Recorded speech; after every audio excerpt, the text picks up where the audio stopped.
Hello and welcome to keycrafter.com. My name is Chris and today I'm gonna show you a new project, which is a tarot card box.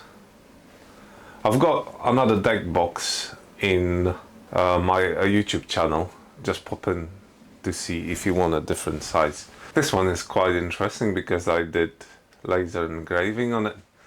So let's start cutting out. And by the way, I forgot to mention, this one comes with a free pattern. When I do laser engraving, I charge extra because I always have to cut out a bigger piece for the laser, because engraving can be slightly offset and you will lose a leather. It's quite interesting project. It shouldn't take you more than 2 hours to complete, and it's fun project to start your journey into case making, because when you finish this project you will have an idea how to create 3D object from a flat leather. Before I make my final cuts, I do always double check the measurements if they're correct. Obviously you're gonna have the pattern, so it's gonna be easier because you can just place the pattern on the leather and cut the leather out. After a laser engraving, leather got a little bit of a smell, like a burning smell, so I use saddle soap to clean the leather and get rid of the smell. Unfortunately, I won't be able to add engraving onto the pattern because it's personalized stuff. After I finish with saddle soap, I use a Tokonol, actually black Tokonol. And I'm gonna apply it onto the surface using same paper towel. What that's gonna do is gonna go into the edges and seal them a little. Not the edges actually, it's more of grooves which are made by laser. But I apply Tokonol on the rest as well to dye any leftovers after using saddle soap. Sometimes saddle soap takes a little bit of a dye off the surface, and when you use that black Tokonol it replenishes the black color. Later on we're gonna apply leather feed and neatsfoot oil on top of it, so it will protect the leather.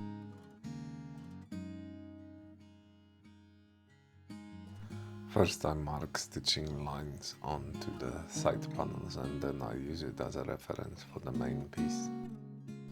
I stitch each side separately, and when I do go to the corner, I leave about 8 millimeters in between stitching lines for the corner to go around the leather. That applies only to main piece.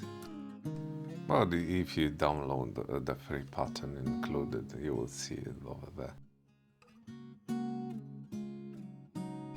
I hope you enjoyed this video so far. Please hit the like button if you do.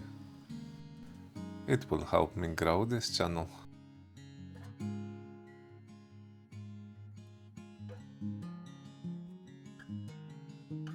Before I'm gonna start punching out the holes, I like to check if everything got correct measurement.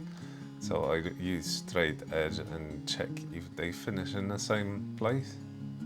The stitching lines, obviously.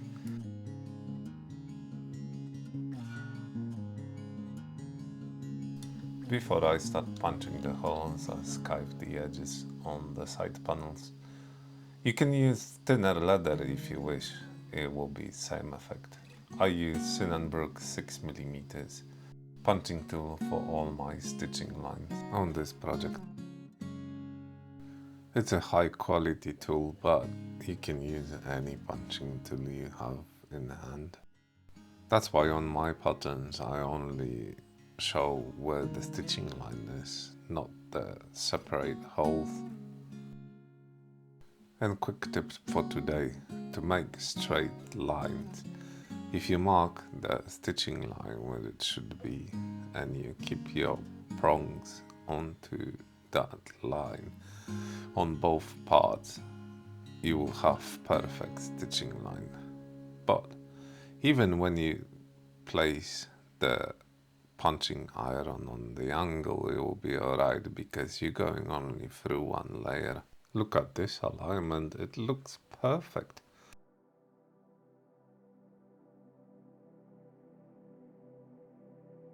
When I create something like a box or satchel from a leather, I usually create also wooden foam. So when you assemble the piece together, you can fit it in and form the leather on top of it. So later on with ease you can insert what it's supposed to be inside. But actually right now I'm using this foam to check where I need to place the lock.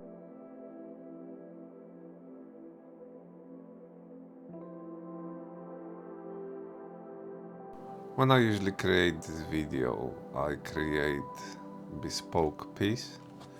So if it's bespoke, I don't have a plan or a pattern. So I'm in the process of making it. That's why you can see me working with ruler. And this video is also longer because of that. I think if you watch that kind of video, you will learn yourself how to create stuff without having any patterns. So I'll quickly punch out the holes off camera and we can assemble it with using snap rivets.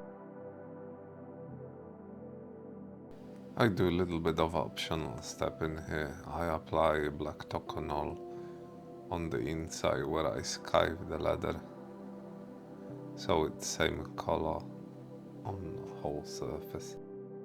Probably most people won't even notice it, but I like my pieces to be perfect.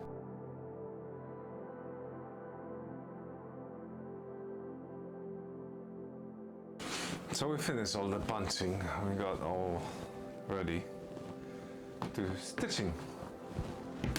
And the last step after stitching, it will be a little bit of a finish. So let me quickly show you how I prepare for stitching. First, I measure 4 times the length of the stitching line. It all depends as well. If it's very thick leather, sometimes I do it even 5 times. I'm gonna wax this thread because the waxing on it is not really great. I use natural beeswax for that.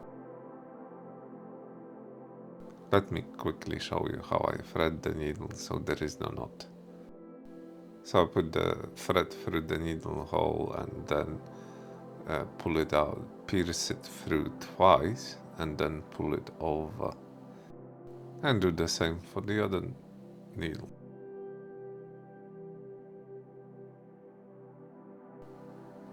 The stitching process is always the longest process, so I'm just gonna quickly show you the highlights. You don't need anything fancy, it's just a clamp with a little bit of a leather on the end of it so it doesn't mark or scratch the leather which you're clamping. And then we can start stitching. I always start from a third hole, go to the beginning and continue to the end. And at the end I do the same, I'll go back twice, cut the thread and burn it with a lighter. I mentioned before I've got similar pattern, which is a normal deck of cards and Magic the Gathering cards. The other pattern shows you how to change the dimensions of the deck box. It's quite interesting to try something like that. You can find it as a first link in the description of this video. I'll speed it up a little so you can see how it's done and finish on one side, and then I'll stitch the other side off camera. I'm slowly familiarizing myself with an idea that I'm gonna create some lives as well. So we might come and see how things are done in a real time. Right, it's all stitched up, let's fit in the foam and let's start doing the corners and the edges. You remember on the beginning we made those little cuts with utility knife. Now we're using utility knife to finish them.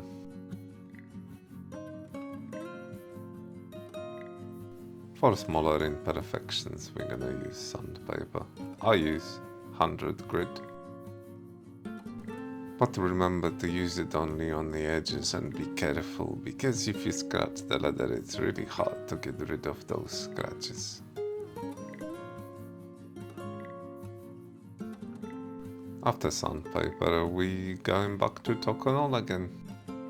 After I finish the edges, I usually fit the leather with neatswood oil and apply leather feed with beeswax.